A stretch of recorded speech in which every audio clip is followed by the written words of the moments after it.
Kabanata 9, Gun. Mabuti na lang at dahil abala ang mga tao, hindi kami gaanong napansin nang pumasok at kung mayroon mang nakakita, hindi na siguro nag-isip pa ng kung ano. Bumalik ako sa upuan ko. Mommy and Daddy are both talking to their friends. Si Ate Kos lang ang nakapansin sa pagbalik ko. Isang sulyap ang iginawad ni Heidi sa akin bago siya nakahalubilo sa ibang mga naroon. I sipped on the glass of water in front of me while Atiko's eyes remained on me. I smiled at him cutely. Hindi kalayuan, napansin ko ang lingon ni Heidi sa akin kaya pumarmal ako sa pagkakaupo. Saan ka galing? Pumunta rito si Arturo at hinahanap ka kasi agad ka raw na umalis habang nag-uusap kayo roon. Si Mami nang nilingunan ko. Lumabas lang po. Bumagsak ang tingin niya sa damit ko. Napatingin din ako roon at nakitang suot ko nga pala ang coat ni Hades. Boyfriend? She asked, trying hard to be critical but can't keep a strict face. I don't have a boyfriend. She smirked. Kakampi mo ako pagdating dyan, kaya mabuti pa, magsabi ka sa akin para matulungan kitang pagtakpan sa daddy mo. Hindi ako sumagot dahil alam ko na naman kung ano ang gusto niyang mangyari. Well, anyway, that's why I want you to go to social gatherings like this. You meet the richest of your batchmates. In your school, most may be rich but not this filthy, gaya sa mga imbitado rito. Lumapit si Mami sa akin at tinuro-turo ang mga tao roon sa loob. Nagbuntong hininga na lang ako at nakinig. There's the Leviste. The older brother is too old for you but the young one is fine. Nagpatuloy si Mami sa pagbebenta sa akin ng mga lalaking naroon sa party. Mabuti na lang at kalaunan, tinawag siya ni Daddy para ipakilala sa iilan pang kausap na businessman. Isa kami sa mga huling umalis sa party at isa rin sa huling hinarap ng mga reyego. Tahimik akong nakinig sa usapan ng mga matatanda. Napansin kong hubad na rin ang coat ni Ares, pareho sa kanyang kapatid. Napansin ko rin ang tingin niya sa suot kong coat. I heard from friends that you've been sending them food 3 times a week sa site, Florencia. Hindi kaya iyon ang dahilan kung bakit naging mas maganda ang trabaho ni Fidel? Tumawa si Mami at hinawakan ako sa likod. Iyon nga rin ang biro ko kay Fidel. Kapag kasi wala ako, itong si Felicia naman ang pumupunta para maghatid ng pagkain. Umaliwalas ang itsura ni Hera Riego at napabaling sa akin, ngumiti siyang muli. She stopped visiting because she got busy at school. Muling sinabi ni Daddy. Hades shifted his weight, dahilan kung bakit napabaling siya sa akin. Bibisita raw ulit siya, he said with a hint of command. Hera Riago's eyes darted to her son. She pursed her lips and looked at his son's broad shoulders. Yumuko ako bago pa nakabalik ang tingin niya sa akin. Oo, bibisita nga ulit siya. Si Mami na sinundot ako sa tagiliran. Yes po, I'll pay Daddy a visit. I was almost scared to look at Hades after what I said. Pakiramdam ko, itataga niya iyon sa bato kahit pa wala sa sarili ang pagkakasabi ko noon. I don't think I even mean that. Pero syempre, I can't risk it. Paano kung magkita ulit kami at magtanong siya tungkol sa sinabi kong bibisita? Bukod pa sa nag-aabang na si Daddy sa pagbisita ko dahil nasabi ko nga sa party na iyon. Kung kailan walang pakialam si Mami sa pagbisita ko sa trabaho ni Daddy dahil hindi ito social gathering at walang mayamang papasa sa taste niya roon bukod sa mga riyego, si Daddy naman ang magpupumilit sa akin ngayon. So, to cut the questions and to give it a closer, I planned out a visit. I chose the probably most hectic day of the week, and that is Monday. Alam kong tunay iyong hectic dahil ayon sa sekretarya ni Daddy, may 2 meeting siya umaga pa lang. Palagi rin siyang ginagabi tuwing Lunes kaya mas lalo pa iyong nagpadagdag sa confirmation kong hectic nga sa araw na iyon para sa kanila. Wearing a black trouser with a black Chanel belt, a black spaghetti strap top, and a black stilettos, I glided on the lobby of the building, greeted by employees. Hinayaan ko si Matias na sumunod sa akin para sa kanyang natatanging layunin. Tinanggal ko ang itim na sunglasses at nginitaan ang bumati sa elevator. Si Matias ang pumindot sa tamang palapag at sumara na ito. Saglit lang tayo, sabi ko. Okay, Miss Valerio, ano po bang iutos niyo sa akin? Hindi ko pa siya nasasabihan sa importante niyang layunin at balak kong mamaya na kapag nagpakita na ako kay Daddy. Nang nasa tamang palapag na, abot-abot na ang tahip ng puso ko. We went out of the elevator and a turn to the hallway almost gave me a heart attack. Of course, I maintained a cool demeanor even when I'm nervous. Nagpatuloy ako sa paglalakad dati ilang bati ang tinanggap. Dalagang-dalaga ka na, Felicia! Namumukaan ko ang mga empleyado dahil madalas nga naman akong bumisita noon pero hindi ko natatandaan ang pangalan ng lahat. I gave them a friendly smile and chatted with them a bit. Nang nasa tamang hall na sa opisina ni na Daddy, pinagbuksan na ako ni Matias at pumasok na roon. Walang masyadong tao as expected. Some of them are in a presentation or meeting but Dad's secretary is there. That's how I know that he is here too. Miss Valerio, nice to see you! Bati ng sekretarya. Pinasadahan ko ang mga mata ko sa mga bakanting upuan at lamesa. Nasa 5 tao lang yata ang nasa buong pasilyo, bukod sa sekretarya ni Daddy. The old woman immediately got the question in my eyes. Nasaan ang ibang mga tao roon? Nasa isang meeting lang sila with the finance department. You're visiting your daddy? Opo, nariyan po ba siya? Of course, he's there though. Yes, he's inside. Hindi siya kasali sa meeting ng finance dahil kaninang umaga pa natapos ang meeting niya sa kanila. My lips stretched for a small smile. Nilingon ko si Matias at ibinigay sa kanya ang nakahandang cellphone. Because Daddy is just in his office, my visit will be fast. No more waiting and no more wasting of time. Well then, I just want a picture with you. Sabi ko sa matandang sekretarya ni Daddy. Me? Why, sure! She gladly smiled and went near me. Sama na po kayo. Sabi ko sa ilang baguhang engineer na natira doon. Nagkatinginan pa sila bago unti-unting lumapit. Palakaibigang ngiti ang ibinigay ko sa bawat isa. Nga lang, dahil sa agresibo kong kagustuhang magkaroon ng picture kasama sila, mas lalo patuloy silang nagkahiyaan. In case I see Hades, at least I won't rely on Daddy's secretary to back me up with my explanations. Pumunta ako sa opisina, gaya ng sinabi ko. Pero syempre, hindi niya ako maaabutan ngayon kaya iisipin niyang hindi. I would show him the pictures and I would shut him up for thinking I'm actually avoiding him. Isa pa, utos ko kay Matias at lumapit na ako sa mga batang engineer para magpa-picture. Huwag na nga kayong mahiya, si Miss Valerio na nga ang gustong magpa-picture eh. Ang matandang sekretarya ni Daddy natatawa sa nagkakahiya ang mga lalaki. To make it look more spontaneous, kinuha ko kay Matias ang cellphone ko at nag-selfie na kasama ang mga ito. So we would fit, I pulled the most shy of them all and leaned my head on his arms to fit us. Ayan, sabi ko sabay sinuswipe ang mga pictures na nakuha. Gusto mo pa, Miss Valerio? Si Matias na tuwang-tuwa na rin sa mga pinagagawa ko. Kay Daddy na lang, sa loob, pagkatapos ay umuwi na tayo. Ang bilis mo naman yata, Miss Valerio. Akala ko naman gaya noon nagagala ka pa sa building. Ang sekretarya, tinawanan ko lang ang tanong niya bago sinagot. Marami po kasi akong gagawin. Pwede na po bang pumasok kay Daddy? Sure. Hindi na ako nagtagal. I excused myself and went inside Daddy's office escorted by my dad's secretary and Matias.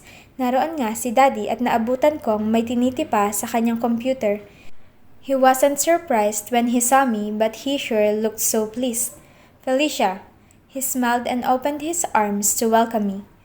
Daddy, saglit lang po ako. Agap ko bago niya pa maisipang gaya ng dati gagala pa ako at sasabay na sa kanya pa uwi. You just got here and that's your welcome statement for me? After kissing Daddy, nilingon ko na si Matias. I gave him my phone again. Dad, picture tayo. Yaya ko. Ha? Inakbayan ko si Daddy at nag-post na. Hindi niya nga lang naintindihan kung ano ang gusto kong mangyari kaya nasisiguro kong sa picture mukha siyang lito at natatawa. Isa pa! I demanded. I posed funnily, kissed Daddy, winked, everything. Matias, atras ka pa roon. Ipakita mo na nasa opisina talaga ako ni Dad. Sabi ko. Okay po, Miss Valerio. Ano ba itong pakulo mo, Felicia? Natatawa si Daddy pero hinayaan naman ako sa ginagawa ko. An evidence that I was here. For what?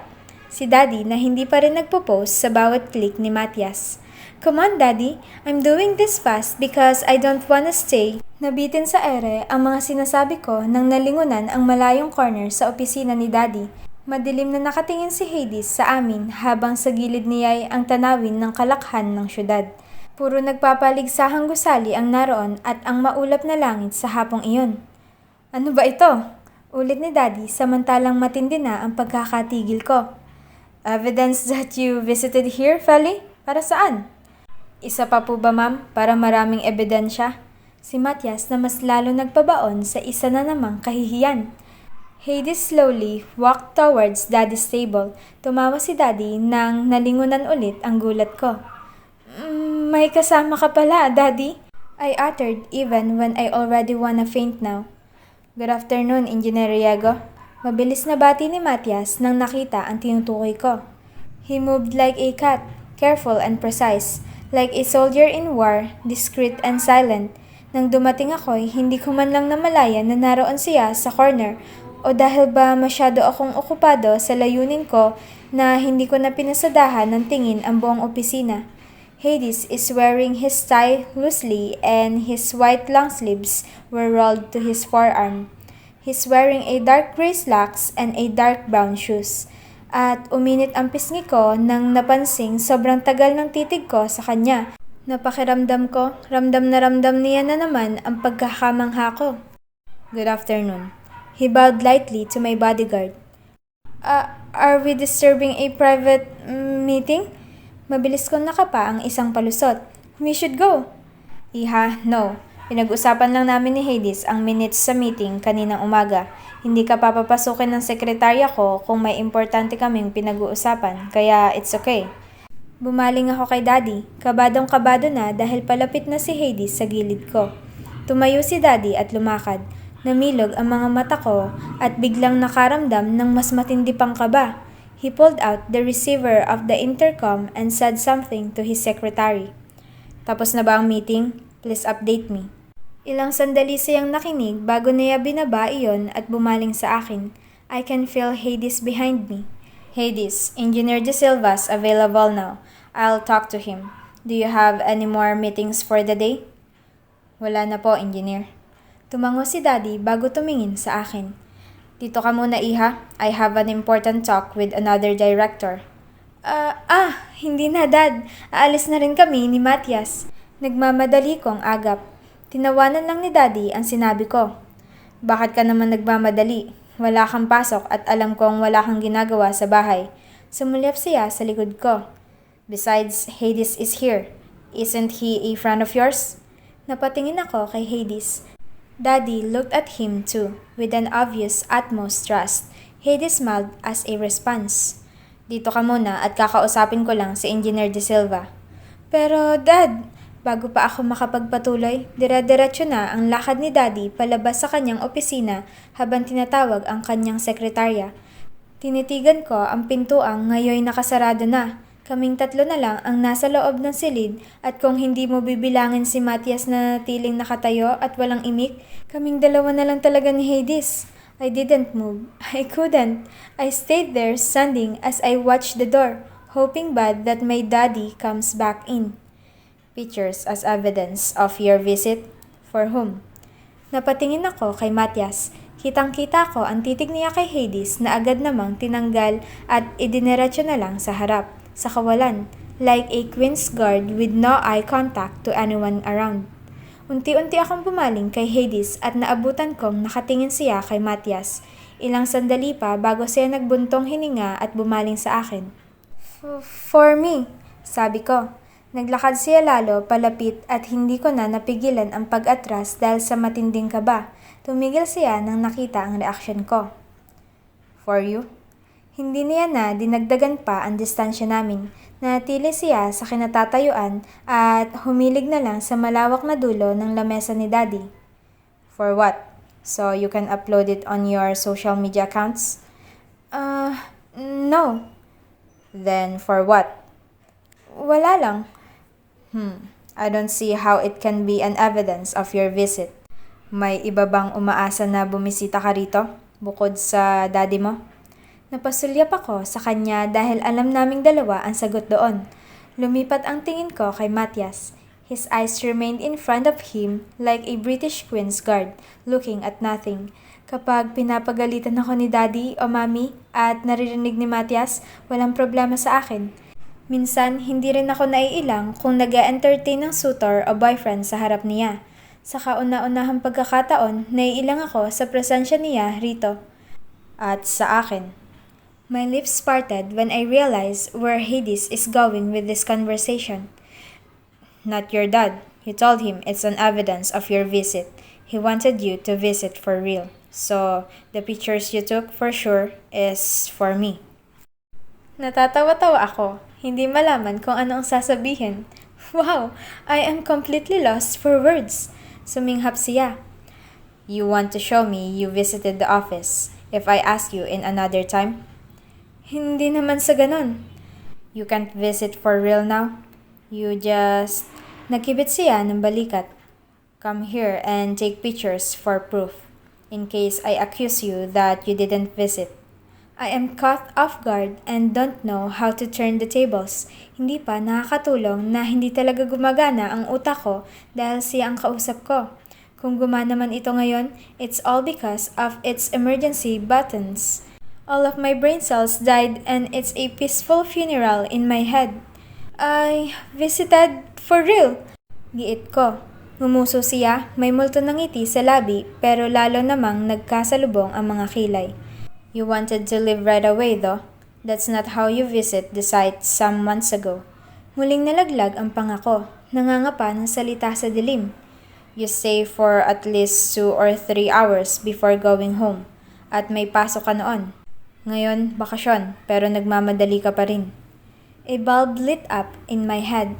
My brain cells are coming like zombies, back from their graves. Iba noon. May buffet dinner si Mami sa site at ako ang naghahatid at nagbabantay. Ngayon, wala na. I wasn't out of the site until a month ago, like your dad, and you weren't there while your mom gives out her buffet dinner. I was busy with school. Palusot ko. And now, are you? Obviously not. It's summer. Then what else are you up to for today? It was a question for me but he glanced at Matias, my bodyguard. Hindi niya man tinanong si Matias, naramdaman ko namang gustong sumagot nito. Kung hindi ko lang nilakhan ang mga mata ko, hindi niya makukuha ang gusto kong sabihin. Hades' brow shut up and I realized he saw me threatening my bodyguard to shut up with my wicked wide eyes. Ngumisi ako. Wala naman, Engineer Riago. His eyes narrowed. Kailan mo sinanay ang sarili mo para tawagin ako niyan? It's the proper way to address you since you're an engineer and a Riago.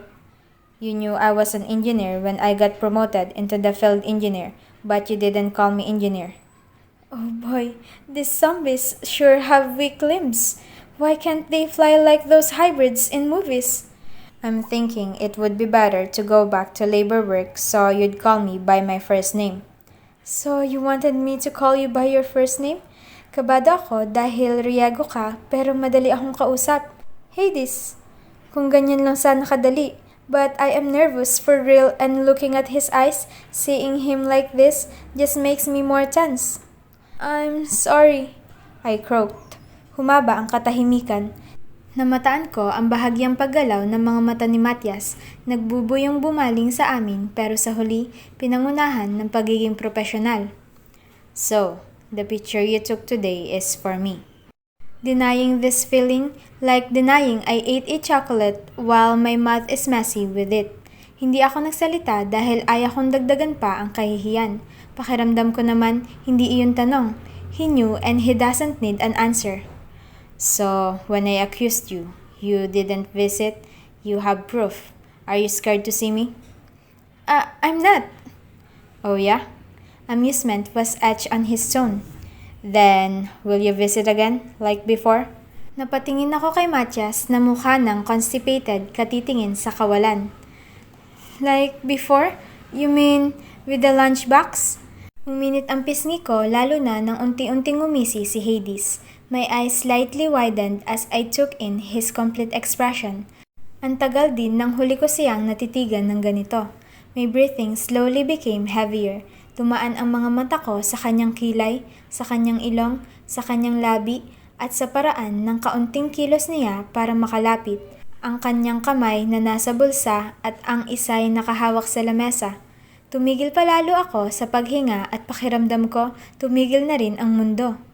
"I'm fine without it," he said quietly.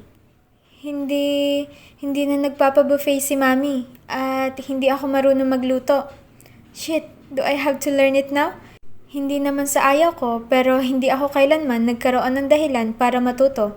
Hindi ko rin naman hilig yon. Then, without it, anong pupuntahan ko rito? Napasulyap ako kay Matias at nakitang kunot na ang noon niya. Parang nagagalit na sa kawalang tinititigan sa malayo. Hindi sumagot si Hades. Kinailangan ko pang mag-iwas ng tingin para lang mga pa na sasabihin. Magpapaluto ako sa amin? Para kay Dad. Sabi ko, naghahanap ng gagawing dahilan. Whatever suits you. Aalamin ko muna anong oras sa mga free time ni Daddy para malaman ko kung anong oras ako bibisita. You can stay in my office if he's busy. Hindi ako naniniwala na tumitigil ang oras, pero pagkatapos ng sinabi ni Hades, pakiramdam ko talaga ganoon ang nangyari, lalo na nang nagtama ang tingin namin. It was a split second only, for when I looked at Matias and saw his brows moving, I know the time resumed. And if you are? You'll still stay in my office. Kung hindi ko lang naririnig ang pintig ng puso ko na parang pinabilis na bersyon ng patak ng segundo sa orasan, iisipin kong tumigil muli ang oras. Okay, tomorrow. Tumango ako bilang pagsang-ayon kahit na hindi ko pa rin alam kung tama ba iyon. It's funny to think that all that happened now, in this situation. Sa isang iglap, nawala ang lahat-lahat ng sa akin. Pero siguro, ang lahat ng iyon, ang lahat ng nasa nakaraan ay hindi naman talaga kailanman naging akin. Nanlalabo ang aking mga mata habang nakatanaw sa iba-ibang kulay ng monitor sa harap at ang abalang mga tao na walang ibang iniisip kundi ang pag-alis. I hugged my coat tightly, my passport, my wallet, and my one-way ticket. A tear fell from my eyes thinking, regretting, why I neglected everything I have before. Kung bakit hindi araw-araw binisita at hinalikan si Daddy. Kung bakit hindi ko araw-araw nakinita ang mga kaibigan ko. Kung bakit hindi ko araw-araw pinasalamatan ang lahat ng nagpapadali sa buhay ko. Now, everything seems so hard. I shouldn't cry for anything or anyone I lost. Some people have it worse and yet they didn't whine. Ako, wala lang siguro dapat ito. I'm not dead or physically hurt. I have options and I can be saved in a win-win situation. So, why am I so sorrowful like I lost everything? Like I lost my life? Gusto kong sabihin na ang pagsang-ayon kay Dean sa pagpapakasal sa kanya ay para na rin pagpapakamatay, pero hindi. I am alive. I will be. I'm doomed, but alive. So, why am I so sad like everything is so lost and gone?